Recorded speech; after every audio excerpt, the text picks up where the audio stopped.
When I purchased a duplex without telling my parents, I learned they had planned for my brother's entire family to move in with me for free.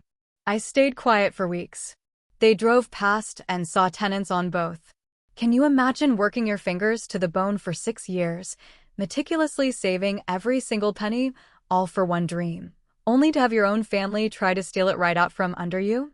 What started as a quiet Sunday dinner quickly spiraled into the most shocking, infuriating betrayal I'd ever experienced. Trust me, you won't believe what happened next. My name is G, I'm 32, and I'm a financial advisor here in Boston. For as long as I can remember, I had this vision, owning my own property. Not just a place to live, but an investment, a foundation for my financial future. So, for 6 intense years, every extra cent, every bonus, every small win went straight into my savings account. I lived frugally, packed my lunches, and skipped vacations. My duplex was that dream, the culmination of all that sacrifice. When I finally closed on it last spring, it was my secret. My own private triumph. And looking back, that decision to keep quiet turned out to be far wiser than I could have possibly imagined. You see, in my family, there was always this unspoken rule: you help family no matter what. My parents, Martha and Frank, raised us with the family comes first mantra, and I believed it truly. I love them deeply. But somehow, that burden, that expectation to always be the helper, seemed to fall heavier on my shoulders than on my older brother, Kevin. Over the years, I started to notice a pattern, a deep-seated imbalance that was just beginning to truly chafe. Kevin, who's 36, has always been the charming one, quick with a joke, the life of the party. He's also, to put it mildly, notoriously terrible with money. By 25, he'd already racked up credit card debt on a motorcycle and expensive trips. By 30, he'd borrowed a huge sum from our parents for a business venture that crashed and burned in 6 months flat. And every single time, the family rallied around him. Financial support, emotional comfort, you name it. And me? I was always expected to chip in. Whether it was lending money I'd painstakingly saved, or offering free childcare for his 3 kids, Liam, 10, Sophie, 8, and Ethan, 5, I was the family's unofficial safety net. His current situation? Dire. 8 months ago, he lost his marketing job. His wife, Sarah, a part-time teacher, couldn't cover their expenses alone. Their landlord had just hiked their rent, and they were truly struggling. The irony was never lost on me. I, a financial advisor, helping others manage their wealth, while my own brother seemed utterly incapable of doing the same. But I pushed through, driven by my own vision. After my MBA, I landed a great job, lived in a small 1-bedroom, and faithfully squirreled away 30% of my income every single month. When I finally hit my savings goal, I immersed myself in real estate. A duplex seemed perfect. I could live in one unit and rent out the other to cover the mortgage. After months of searching, I found it, a charming brick duplex, just 20 minutes from downtown. It needed some cosmetic work, but it was solid, and the price was right. The closing date felt like Christmas morning. I was buzzing with excitement, mixed with a healthy dose of anxiety. This was my biggest purchase, my first solo venture. And that's why I kept it quiet. I wanted to surprise them, yes, but mostly, I feared they'd find a way to make my milestone about Kevin and his needs. The day I signed the final paperwork and held those keys, it was exhilarating. Standing alone in the empty duplex, I felt this surge of pride, a genuine sense of accomplishment I'd never experienced. 2 bedrooms, 1 bath, a cozy living room, a functional kitchen in each unit. A small, well-maintained backyard. I took photos, already dreaming of renovations and decor. I connected utilities, scheduled cleaners, and listed the 2nd unit for rent. My plan was set. I'd move in within the month, and a tenant would follow shortly. That rental income would cover 60% of my mortgage. My friends helped me paint 1 unit in soft, neutral tones. Pizza boxes, paint smudges. It felt real. It felt like mine. Little did I know, those carefully laid plans were about to crash head-on into my family's relentless expectations. The very next Sunday, I drove to my parents' suburban home for our usual family dinner. I was practically bursting to share my news, champagne bottle ready for the big reveal. I imagined their proud faces, maybe a little surprise.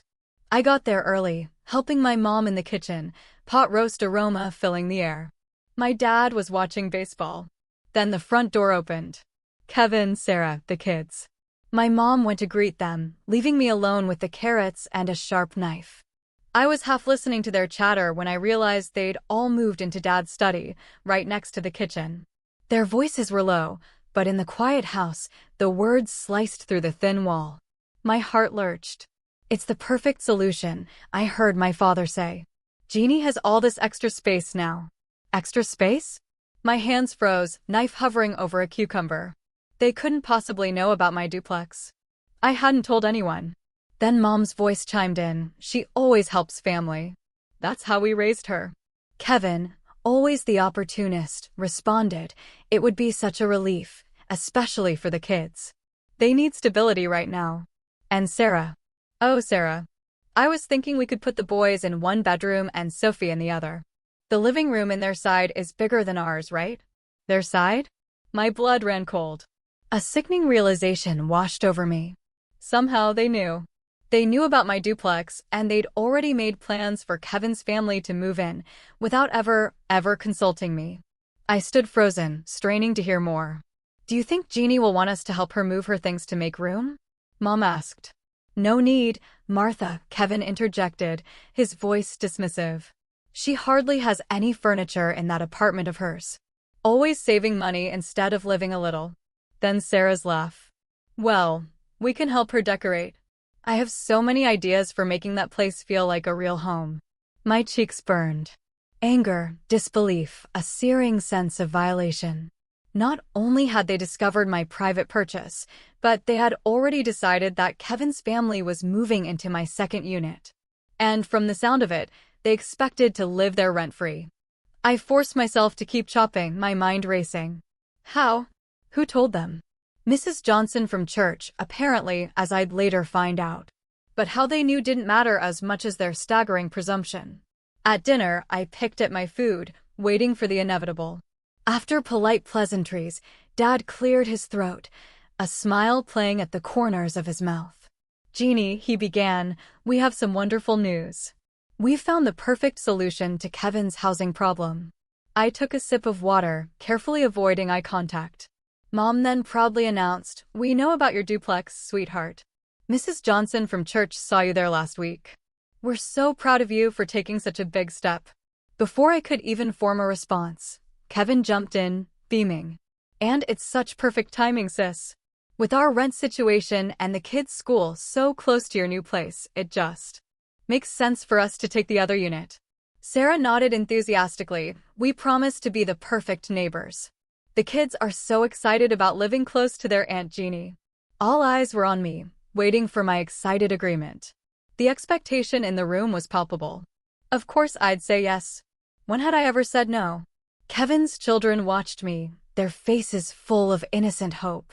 Liam, the oldest, piped up, "Mom says we can walk to school from the new house, and you can help me with my math homework." I managed a strained smile, unable to disappoint them in that moment. The adults took it as my enthusiastic consent. The conversation immediately shifted to moving logistics. Mom started planning. "We can help you move your things next weekend, and then Kevin and Sarah can start bringing theirs over the following week." Kevin added, "The timing is perfect since our lease is up at the end of the month, and without rent to pay, we can finally start getting ahead financially. Rent-free." There it was, stated explicitly. Not a single person at that table seemed to think this was an extraordinary request. No one asked how this might affect my mortgage, my financial plans, or my plans for the property I'd worked so hard to buy. Instead of confronting them then and there, a lifetime of being the family peacekeeper held me back. I stayed quiet, nodding occasionally, pushing food around my plate. But inside? Oh, something had irrevocably shifted. A boundary had been crossed that I absolutely could not ignore. The drive home was a blur of conflicting emotions. Memories flooded back. The summer vacation I canceled to loan Kevin money for car repairs. The countless weekends spent babysitting so he and Sarah could have date nights. The unspoken expectation that because I was single, I had fewer responsibilities and therefore endless time and resources to give. As I pulled into my apartment parking lot, a fierce resolve ignited within me. This time would be different. This time, I would put myself first. The next morning, I woke with a clarity I hadn't felt in years. At my small kitchen table, coffee in hand, I grabbed a notebook. The list grew quickly, filling the page. The time I worked 2 jobs in college while my parents paid Kevin's full tuition. The 3 times he'd borrowed money with vague promises of repayment. The Christmas when they suggested I buy all the kids expensive gifts since I didn't have any of my own. The pattern was glaringly obvious. I was the family's safety net, the responsible one, always expected to sacrifice. But what truly stung was the complete lack of consideration for my dreams. Not once had anyone asked about my plans for the duplex. It was simply a family resource, to be allocated according to their needs. I called my best friend, Taylor, the one who'd helped me move a few things. When I explained, her outrage on my behalf was exactly what I needed. "Jeannie, that's absolutely ridiculous," she exclaimed. "You saved for years. It's your investment, your future. They can't just decide to move in, let alone for free." "But they're family," I said, playing devil's advocate against my own interests, a deeply ingrained habit. "And Kevin does have the kids to think about." Taylor sighed. "Being family doesn't give them the right to take advantage." Would Kevin do the same for you if the situations were reversed? We both knew the answer. No, he never had. "You need to set boundaries, Jeannie," she continued, firm but kind. "If you let them move in now, especially rent-free, you'll never get them out. Your investment will become a financial burden, not the asset you worked so hard for." She was right. Deep down, I knew it. So, I made another decision. I wouldn't confront them directly, not yet. Instead, I would accelerate my original plan. That very afternoon, I called 3 property management companies. By Tuesday evening, I'd signed a contract with Cornerstone Property Management. Their manager, David, assured me they could find qualified tenants quickly. I decided to rent out both units. Maximize income, create a clean break from family expectations. I'd find a small apartment closer to my office. That week was a whirlwind. While artfully dodging calls and texts from my family about moving plans, I was secretly meeting potential tenants, reviewing applications, and signing leases. I skipped Sunday dinner, feigning an urgent client project. By the end of the week, I had 2 binding lease agreements. A young professional couple, Michael and Lisa, for 1 unit. And for the other, the one my family had mentally assigned to Kevin and Sarah, a retired professor, Dr. Eleanor Wilson, looking to downsize. Both leases would start in 2 weeks. The timing was tight, but I managed. I found a small, modern 1-bedroom just blocks from my office. Higher rent, but the convenience and duplex income made it financially smart. I signed a 6-month lease, told only Taylor and 2 other friends, swearing them to secrecy. I'd tell my family eventually, of course, but only after the units were occupied, and it was too late to change my plans. The guilt was considerable, especially when Kevin called, asking if I needed help packing my apartment. "Not ready yet," I'd say vaguely. My mother texted about measuring curtains for Kevin's side. "Still dealing with paperwork, Mom. I'll let you know." Each evasive answer was a tiny crack in the foundation of our family dynamics. As my tenants' move-in day approached, the calls and texts from my family became incessant. Sarah sent links to furniture for my unit. Dad called to discuss helping with Kevin's moving costs. Mom left voicemails about a housewarming party for all of us. Each message ratcheted up my anxiety, but also hardened my resolve. The pattern was so clear, my family making plans for my life, my resources, my future, without ever consulting me. Always assuming I'd go along. Always benefiting Kevin at my expense. The weekend before the tenants arrived, I quietly moved into my new apartment. I changed my address, updated my bank info. Settling into that cozy, convenient space, with its small balcony and modern appliances, I felt a strange mix of emotions. Guilt, yes, about the inevitable confrontation.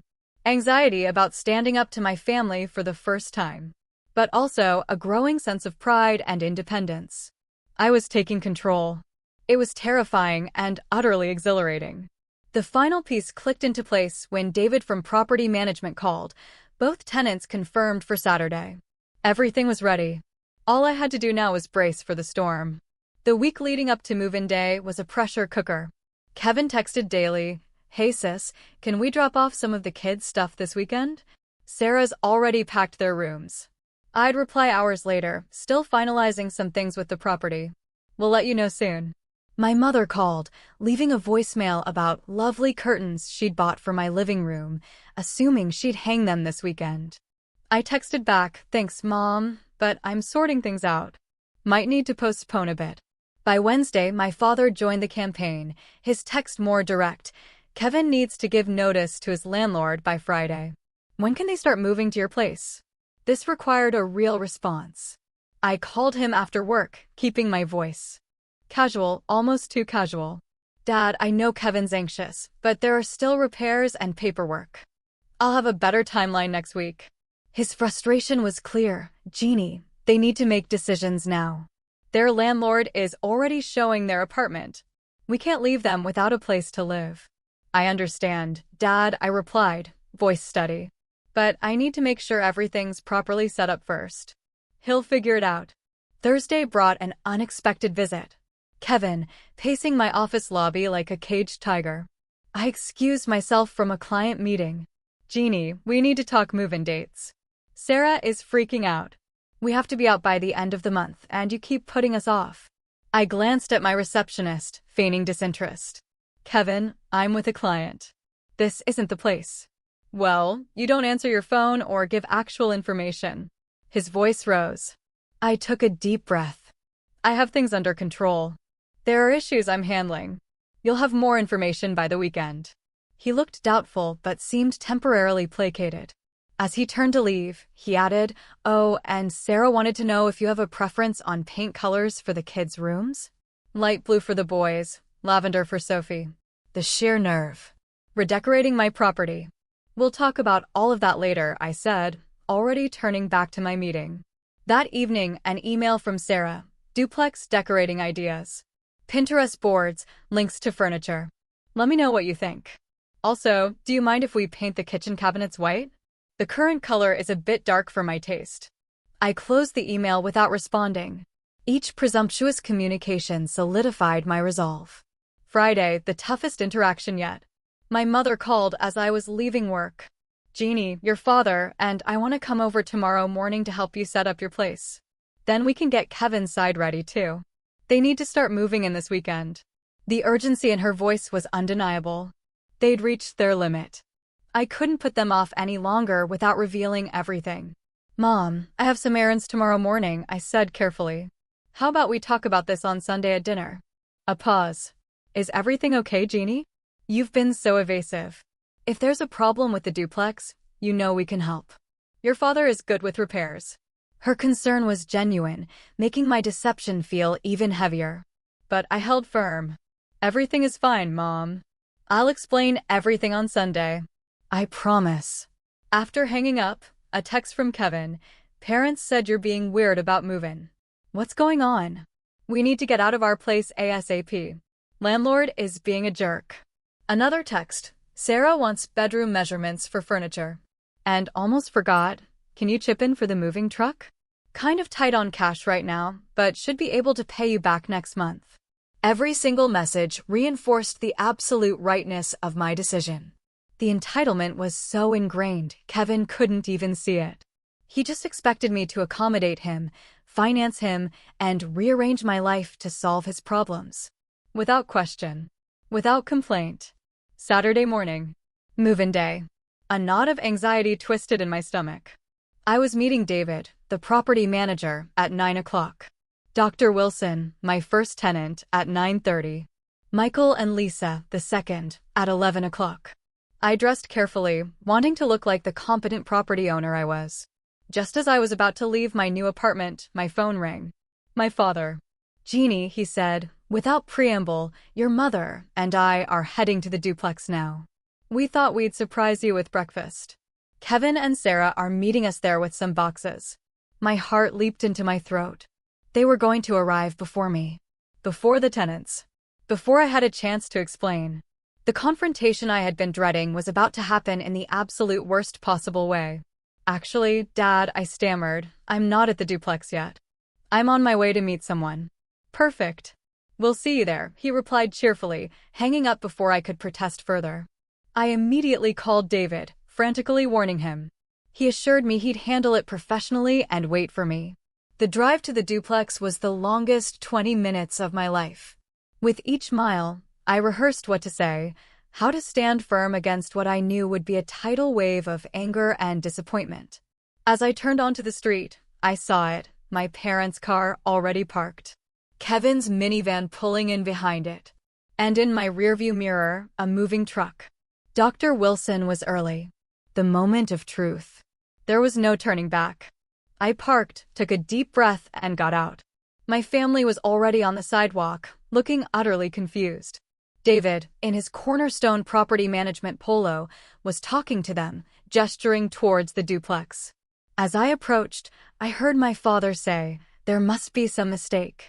This is my daughter's property. She bought it for our family." David spotted me and gave a subtle, acknowledging nod. "Mrs. Harper," he said, using my last name formally, "your family was just explaining that they thought they would be moving in today." I stepped forward, my heart pounding a frantic rhythm against my ribs. "Mom, Dad, Kevin, Sarah," I began, my voice steadier than I expected. "I need to explain something." My mother looked bewildered, clutching a bakery bag. "Jeannie, what's going on? Who is this man? And why is there a moving truck?" The truck had indeed arrived, parking across the street. Dr. Wilson, a dignified woman in her 60s, emerged from her car and approached. Kevin, always quick to anger, stepped towards me. "What the hell, Jeannie? We were supposed to move in today. We gave notice at our apartment." Before I could respond, David smoothly intervened. "Perhaps we should all step aside to allow Dr. Wilson to access her new home. She has a scheduled move-in appointment, and her movers are waiting." "Her new home?" Sarah echoed, her voice rising in disbelief. "What is he talking about, Jeannie?" All eyes turned to me. The moment I had dreaded, the moment I had prepared for, was here. I straightened my shoulders and spoke clearly, choosing each word. "I rented both units of the duplex to tenants. Dr. Wilson is moving into Unit A today, and another couple is moving into Unit B later this morning." The silence that followed was deafening. My mother gasped. My father's face darkened with anger. Kevin just stared, disbelief etched on his face. David, sensing the impending explosion, turned to Dr. Wilson. "Doctor, if you'll allow me a few minutes to resolve this family matter, I'll be right with you." She nodded, understanding, and retreated to her car. "You did what?" my father finally asked, his voice dangerously quiet. "I rented both units," I repeated, meeting his gaze. "I signed year-long leases with qualified tenants through Cornerstone Property Management." Kevin exploded. "Are you kidding me? We have nowhere to live, Jeannie. We gave notice. Where are we supposed to go in 2 weeks?" Sarah started to cry, turning away and pulling out her phone. My mother stepped forward, placing a hand on my arm. "Sweetheart, there must be some misunderstanding. We discussed this. Kevin and his family need that second unit. You know their situation." I gently removed her hand. "No, Mom. You discussed it. You all made plans for my property without asking me. You assumed I would just go along with it, like I always do." My father interjected, "We thought you would want to help your brother. Family helps family, Jeannie. That's how we raised you." His words, meant to induce guilt, instead fueled a new fire of determination within me. "Yes, family helps family," I agreed, my voice unwavering. "But it should go both ways. When has Kevin ever made sacrifices for me? When have any of you considered what I might need or want before making decisions that affect my life?" Kevin scoffed. "Oh, here we go with the poor Jeannie routine. You have a good job, no kids, no real responsibilities. Some of us have actual problems." His dismissal of my entire life, my choices, my struggles, that was the final straw. 6 years of saving, of denying myself luxuries, of working overtime and weekends to reach this goal, all reduced to no real responsibilities. Real responsibilities? I countered, my voice rising despite my efforts to stay calm. Like financial responsibility? Because from where I'm standing, Kevin, you've never shown any. You've borrowed money from me 3 times without repaying it. Mom and Dad have bailed you out countless times. And now you expected to live in my investment property rent-free, with no regard for how that would affect my mortgage payments or my financial future.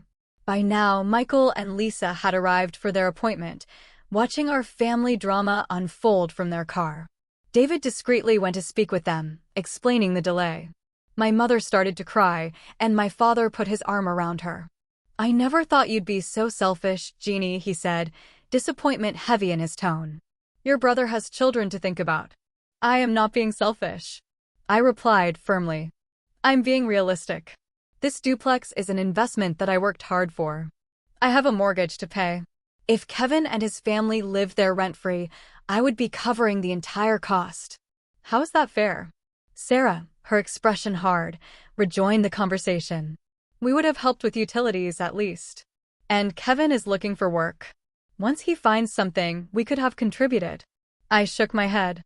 "That's not enough. And based on past experience, I don't believe it would have happened anyway. How long before 1 month turned into 6 and 6 into a year? How long before my investment became a financial burden instead of an asset?" Kevin turned to our parents. "Can you believe this? After everything we've done for her." That statement stunned me into momentary silence. Everything they'd done for me? My mind raced through years of being expected to babysit at a moment's notice, to loan money I never got back, to rearrange my life to accommodate his needs. "What exactly have you done for me, Kevin?" I asked quietly, dangerous calm in my voice. "Name one time you've put my needs before your own. One time you've sacrificed anything for me." He faltered, unable to come up with an example. My father stepped in. "That's enough, Jeannie. I don't know what's gotten into you, but this isn't how we raised you to behave. Family comes first." "Yes, family comes first." I agreed. "But I'm family too. And for years, I've been expected to put everyone else's needs ahead of my own. Not anymore. So, what are we supposed to do now?" Kevin demanded, desperation creeping into his anger. "Where are we supposed to live?" "The same place you would live if I hadn't bought this duplex," I replied, exhaustion seeping into my voice. "Find an apartment you can afford. Budget your money. Do what every other family has to do." Sarah scoffed. "Easy for you to say from your position of privilege." "Privilege." Her comment ignited a fresh wave of fire. "Privilege. I worked 60-hour weeks for years to save for this property. I packed lunches instead of eating out. I lived in a tiny apartment and drove an old car. I earned this through hard work and careful planning, not privilege." My mother, always the peacemaker, tried another approach. "Jeannie, sweetheart, maybe we can compromise? Perhaps Kevin could pay some rent, even if it's below market rate." I shook my head. "It's too late for that, Mom. I've signed binding leases with both tenants. They have legal rights to occupy those units for the next 12 months. You could break the leases," my father suggested, completely missing the point. "Pay whatever penalty there is." The fact that he would even suggest I take a financial hit to fix Kevin's problem cemented the dynamic I was fighting against. "No," I said firmly. "I will not break legal contracts and risk my professional reputation because Kevin failed to plan properly. These tenants have rights, and I intend to honor my agreements with them." Kevin threw up his hands in disgust. Unbelievable. So much for family loyalty. My mother was openly crying now. "I don't understand why you didn't just tell us your plans, Jeannie. Why keep it a secret if you weren't doing anything wrong?" Her question hit me hard. It was fair. Why hadn't I? "Because you never would have listened," I replied, my voice raw with honesty.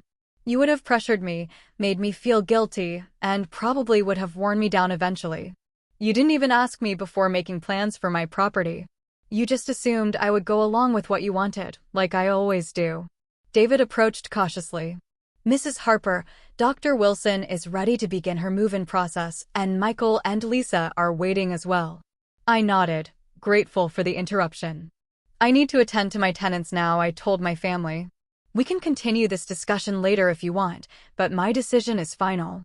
My father's face was a mask of disappointment as he took my mother's arm. Let's go, Martha. Clearly, Jeannie has made her choice. Kevin, still defiant, spat, "This isn't over, Jeannie. You can't just leave us homeless." "You're not homeless, Kevin," I said, my voice thick with exhaustion. "You have 2 weeks to find a new place. Plenty of families manage it every day." Sarah grabbed his arm. "Come on, Kevin. She obviously doesn't care about us or the children. Let's go." As they turned to leave, my mother looked back at me, tears streaming down her face. "I don't recognize you anymore, Jeannie. This isn't the daughter I raised." Her words stung, a deep, painful wound. But I stood my ground, watching them all get into their vehicles and drive away. Only when they were out of sight did my shoulders slump, and the tears finally welled in my eyes. David approached, offering a tissue. "That was tough," he said kindly. "But for what it's worth, I think you did the right thing." I wiped my eyes, straightened my posture. "Thank you. Now let's get Dr. Wilson moved into her new home." As we walked towards the duplex, where Dr. Wilson waited patiently, I felt a monumental weight lift from my shoulders. The confrontation had been every bit as painful as I'd anticipated, but it had also been absolutely necessary. For perhaps the first time in my adult life, I had truly put my own needs first. The fallout I knew would be significant, but so would the growth that came from finally breaking these unhealthy patterns. As I extended my hand to greet Dr. Wilson properly, a genuine smile spread across my face. This was the beginning of a new chapter. Not just for my tenants, but for me as well. The silence from my family in the days following the confrontation was deafening. My mother's daily texts ceased. My father's weekend calls vanished. Even Kevin, who usually contacted me whenever he needed something, maintained radio silence. It was as if I'd been excommunicated for an act of self-preservation. That first week was the hardest. I'd pick up my phone to call Mom, then put it down again, reminding myself I did nothing wrong. I simply protected my investment and set a long overdue boundary. But 32 years of conditioning is hard to overcome. The guilt weighed heavily, especially at night in my new, smaller apartment, making me wonder if I'd been too harsh. Taylor, my amazing friend, was an invaluable support. She came over with takeout and wine, letting me vent. "I keep second-guessing myself," I admitted, curled on my couch. "Maybe I should have just let them have the duplex. Maybe I am being selfish." Taylor looked at me incredulously. "Jeannie, do you hear yourself? 6 years. You worked for 6 years to save for that property. And they expected to live there for free without even discussing it. How is protecting your investment selfish?" "But their family," I said weakly, the argument sounding hollow even to my own ears. "Yes, and family should support each other mutually," she replied firmly, "not just take and take and take. When was the last time Kevin sacrificed anything for you?" I couldn't think of a single example. "Exactly," she continued. "This pattern needed to be broken. And, honestly, you did Kevin a favor in the long run. He needs to learn financial responsibility, not get another bailout." Deep down, I knew she was right. Kevin had never faced the consequences of his financial decisions because someone, usually me or our parents, had always been there to rescue him. By refusing to be his safety net this time, I was forcing him to find his own solutions. The second week brought practical concerns that thankfully distracted me. Both sets of tenants settled in, and David from property management sent detailed move-in reports. Minor maintenance issues, a leaky faucet, a sticky door. Dealing with these small problems gave me a sense of accomplishment, reinforcing that I was capable of handling this. Then the first rental checks arrived. Seeing those deposits, knowing they covered the majority of my mortgage, brought a profound sense of satisfaction. This was what all those years of saving and sacrificing had been for. By the third week, the silence from my family shifted from hurtful to concerning. I wondered about Kevin and Sarah, if they'd found a new place. Despite everything, I did care. So, I finally broke down and texted my mother, just checking in. "Hope everyone is well." Her response came hours later, brief and formal. The terseness stung, but I was relieved to hear they'd found housing. I replied, "I'm glad to hear that." "I miss you." She didn't reply. A month after the confrontation, a handwritten letter arrived from my mother. Her familiar handwriting on the envelope brought tears to my eyes before I even opened it. Inside was a 4-page letter, the first real communication since that day at the duplex. "My dearest Jeannie," she began, "it has taken me some time to process what happened and to try to understand your perspective. I want you to know that while I was hurt and disappointed by your decision, I have been reflecting on our family dynamics and my role in creating this situation." She went on to acknowledge that the family had often taken my generosity for granted and that their expectations weren't fair.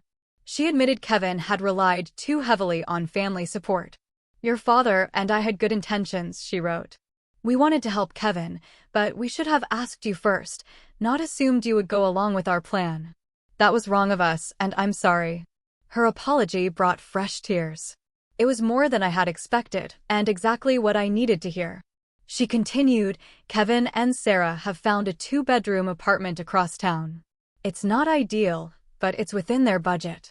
The children are sharing a room, which has been an adjustment, but they are resilient. Kevin has found part-time work at a warehouse while he continues to look for something in his field. Sarah has picked up more hours teaching. They are managing, which I suppose is the important thing." The letter ended with a cautious olive branch. "We would love to see you at Sunday dinner this week, if you're willing.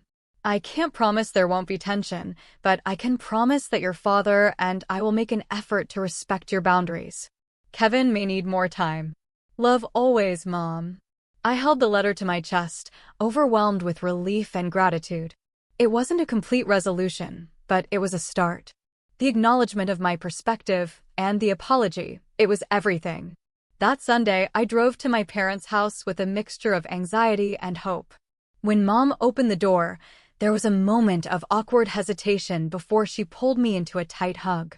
"I've missed you," she whispered. "I've missed you too, Mom," I replied, fighting back tears. Dinner was subdued. Kevin, Sarah, and the children weren't there, which was probably for the best. Dad was reserved at first, but as the meal progressed, he began to thaw. By dessert, we were having something resembling a normal conversation. Before I left, my father took me aside. "It was wrong of us to make plans for your property without consulting you," he admitted gruffly. "You worked hard for that duplex. It's yours to do with as you choose." Coming from my father, this acknowledgement was significant. He wasn't one to admit mistakes easily. "Thank you, Dad," I said, giving him a hug. "That means a lot to me." The road to complete reconciliation was longer with Kevin and Sarah. They declined the next several family dinners when they knew I would be present. When we finally did see each other at my nephew's birthday party 2 months later, the tension was palpable. Kevin was coolly polite. Sarah barely acknowledged me. But at least they were civil. The children, thankfully, were unchanged in their affection. Sophie threw her arms around me, and Liam eagerly showed me his science project. Even little Ethan wanted to sit on my lap during cake, a normalcy that helped ease the strained atmosphere. As months passed, family dynamics slowly, subtly shifted. My parents began to treat me with a new respect, consulting me about decisions rather than just informing me. They stopped automatically volunteering my time and resources. It was a profound change that validated my decision to stand up for myself. Kevin and Sarah remained distant, but there were small signs of progress. Kevin sent me a text when he secured a full-time position. A small olive branch, which I gratefully acknowledged. Sarah included me in a group text about school fundraisers. Most surprisingly, my brother seemed to be developing a sense of financial responsibility. According to Mom, he and Sarah had created a budget and were sticking to it. They had even started a small savings account, a first in their married life. As Thanksgiving approached, I found myself both anticipating and dreading the holiday. It would be the first major family gathering since the duplex incident. When my mother called to confirm my attendance, she casually mentioned Kevin and Sarah would be there. "They're doing better now," she added. "Kevin especially. I think this whole experience has been a wake-up call for him." When the day arrived, I brought a bottle of wine and my signature pumpkin pie, a sort of armor for the potentially uncomfortable reunion. To my surprise, Kevin greeted me at the door, offering a tentative smile. "Hey, Jeannie," he said. "Good to see you." Good to see you, too, I replied, meaning it despite my nervousness. The day wasn't without awkward moments, but it was more pleasant than I'd dared hope. During a quiet moment in the kitchen, Kevin approached me as I was refilling my water glass. I want to apologize, he said, clearly uncomfortable, but determined. What we tried to do with your duplex wasn't right. We shouldn't have expected you to house us for free. His apology, though belated, was sincere. I could see it cost him something to admit he was wrong. Thank you, Kevin, I said. That means a lot to me. He nodded, then added, the apartment we found turned out to be okay. It's teaching us to live within our means, which I guess was overdue. It was perhaps the most self-aware statement I had ever heard from him. I smiled. I'm glad things are working out. And I started a savings account, he continued, a hint of pride in his voice. Not much in it yet, but it's a start. That's great, Kevin, I said warmly. Really great. We talked for nearly 2 hours that afternoon, having perhaps the most honest conversation of our adult lives. Kevin shared his struggles with financial responsibility, admitting he'd always envied my discipline while simultaneously resenting it. I confessed my frustration at being taken for granted and my guilt at finally standing up for myself. By the time we parted, something fundamental had shifted. We were no longer locked in the roles of responsible sister and irresponsible brother. We were simply two adults with different strengths and weaknesses, finding a new way to be family without the unhealthy patterns of the past. The lessons I learned through the duplex experience extended far beyond family dynamics. I had discovered a confidence in my financial decisions that translated to other areas of my life. At work, I started speaking up more, taking on leadership roles. I negotiated a promotion and salary increase, advocating for myself with an assurance I previously reserved for advocating for others. I even began exploring additional investment opportunities, the success of the duplex giving me both the means and the confidence to expand my portfolio. My personal relationships benefited too. I became more selective about how I spent my time, prioritizing connections that were reciprocal and supportive. I learned to say no without elaborate explanations or apologies, a simple skill that nevertheless transformed how I moved through the world. The holiday season brought another milestone. For the first time, I hosted Thanksgiving dinner at my apartment. It was a tight squeeze, but everyone made it work, including Kevin, Sarah, and the children. My mother brought her traditional stuffing, and my father carved the turkey I had nervously prepared. As we gathered around my table, I looked at the faces of my family and felt a profound sense of gratitude. The journey had been difficult, but we had emerged stronger, with healthier relationships based on mutual respect rather than obligation and expectation. Kevin raised his glass. To G, he said, a genuine smile on his face. For teaching us all that true family support means helping each other grow, not enabling bad habits. And for making one hell of a turkey for her first Thanksgiving. Everyone laughed and clinked glasses. My mother reached over to squeeze my hand, her eyes communicating what words could not: pride, love, and a deep appreciation for the woman I had become. The duplex that had caused so much conflict had ultimately been the catalyst for positive change in all our lives. By standing firm, I had not only secured my financial future, but had also helped my family evolve into healthier versions of themselves. The short-term pain had led to long-term growth that none of us could have anticipated. As I reflect on this journey, the lesson that resonates most deeply is this: setting boundaries is not selfish. It's necessary for healthy relationships. By finally valuing my own needs and goals as much as those of my family, I created space for all of us to grow. The old saying that you can't pour from an empty cup proved profoundly true. By taking care of my own financial and emotional well-being, I became more, not less, able to support my family in meaningful ways. The duplex stands as a physical reminder of this transformation. What began as a simple investment property became the turning point in our family story. The moment when old patterns were broken and new, healthier ones began to form. And for that unexpected gift, I am eternally grateful. So, tell me, have you ever had to set difficult boundaries with family members who took your generosity for granted? What did you do? I really want to know.